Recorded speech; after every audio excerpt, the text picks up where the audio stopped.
It's really easy, it's great. The control panel's super easy to use. I just chuck it on the 2-hour timer after I jump out of the shower in the bathroom, and it dries up the bathroom nicely.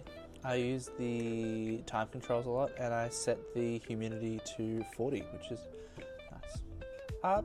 Pretty quickly the fan wasn't working, and then after we put it on in there for a couple of days, it started to work again. There's less condensation on the walls and the windows and on the mirror in the bathroom. It's less dusty and less stuffy as well.